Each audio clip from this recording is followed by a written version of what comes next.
সাইয়েদনা ইব্রাহিম আলাইহিস সালাম আল্লাহ তাআলার কাছে একটা দোয়া করেছিলেন। ওই দোয়াটাই আল্লাহ তাআলা সরাসরি কোট করেছেন সূরা বাকারায় 129 নম্বর আয়াতে। এবং সেখানে তিনি বলেছেন, রব্বানা ওয়াবআথ ফীহিম রাসূলাম মিনহুম ইয়াতলু আলাইহিম আয়াতিকা ওয়া ইউআল্লিমুহুমুল কিতাবা ওয়াল হিকমা ওয়া ইউযাক্কিহিম ইন্নাকা আনতাল আজিজুল হাকীম।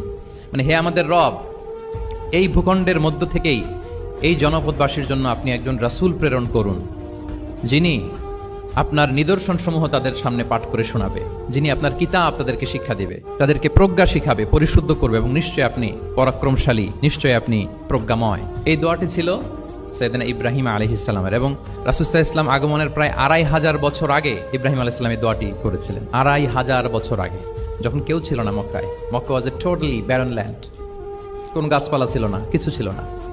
সেই দোয়া আল্লাহ তাআলা কবুল করেছিলেন। এবং এই দোয়ায় বেসিক্যালি তিনি আখিরি নবীর জন্য 4টা ফিচার কামনা করেছেন, যে আল্লাহ এই 4টা ফিচার দিয়ে আপনি নবী পাঠাবেন। এর মধ্যে একটা ছিল ওয়া ইউআল্লিমুহুমুল কিতাব, যে এমন নবী যেন হয় তিনি এই জনপদের লোকদেরকে কিতাব শিখাবে। কি শিখাবে? কিতাব। ওয়া ইউআল্লিমুহুমুল কিতাব, তার মানে রাসূল সাল্লাল্লাহু আলাইহি ওয়াসাল্লাম তিনি যে শিক্ষক হয়ে আসবেন, তিনি যে আল্লাহর কিতাব পৃথিবীবাসীকে শোনাবেন, তেলাওয়াত করে শোনাবেন, শেখাবেন, এই দোয়া রাসূল সাল্লাল্লাহু আলাইহি ওয়াসাল্লাম আগমনের 2500 বছর আগে সাইয়েদনা ইব্রাহিম আলাইহিস সালাম করেছিলেন।